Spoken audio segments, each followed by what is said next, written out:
ನಾನು ಕೊಡದ ಹೋಗು. ಕೊಡೆ. ನನಗೆ ಫೋನ್ ಬೇಕು. ನಾನು ಗೇಮ್ ಆಡೋಕೆ ಕೊಟ್ರೆ ಸರಿ ಈಗ. ನಾನು ಕೊಡದ ಅಷ್ಟೇ. ತಡಿ ಅಮ್ಮನ ಕೇಳಿ ಮಾಡಿಸ್ತೀನಿ ನಿಂಗೆ. ಬೆಳಗ್ಗೆಯಿಂದ ಕೆಲಸ ಮಾಡಿ ಸಾಕಾಗದೆ. ಸೀರಿಯಲ್ ನಾನು ನೋಡ್ತೀನಿ.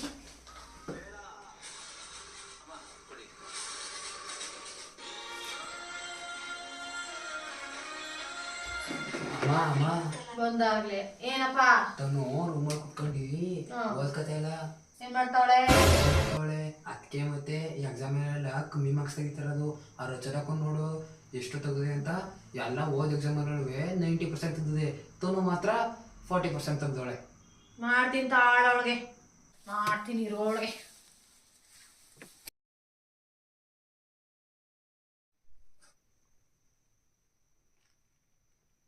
ಏನೇ ಮಾಡ್ತಿರೋದು? ಅಮ್ಮ ಓದ್ಕೋತಿದ್ದೆ. ಯಾವ ತರ ಓದ್ಕೊಂತಿದ್ಯಾ? ಮೊಬೈಲ್ ಇಟ್ಕೊಂಡ? ಅಮ್ಮ ಸ್ವಲ್ಪ ಡೌಟ್ ಇತ್ತು, ಅದಕ್ಕೆ ಸರ್ಚ್ ಮಾಡಿ. ಮೊಬೈಲ ನಂದೆಲ್ಲ ಮುಗೀತು, ನಿನ್ಗೆ ಬೇಕಾದ್ರೂ ತಗೋ. ಓಹೋ, ಮೊಬೈಲ್ ಇಟ್ಕೊಂಡು ಓದ್ತಾಳೆ. ಅಮ್ಮ ಸರ್ಚ್ ಮಾಡಿದೀನಿ, ನಾನು ಮಾತು ಕೇಳ್ಕೊಂಡು ಆಡ್ಬೇಡ, ಜಾಸ್ತಿ ಮಾತಾಡ್ಬೇಡ. ನನಗೆ ಈ ಕಾಲದಕ್ಕೆ 3 ಹೊತ್ತು ಮೊಬೈಲ್ ಇದ್ಬಿಟ್ರೆ ಏನು ಬೇಕಾಗಿಲ್ಲ. ಯಾವ ಅಪ್ಪನೂ ಬೇಡ, ಯಾವ ಅಮ್ಮನೂ ಬೇಡ, ಏನು ಬೇಡ.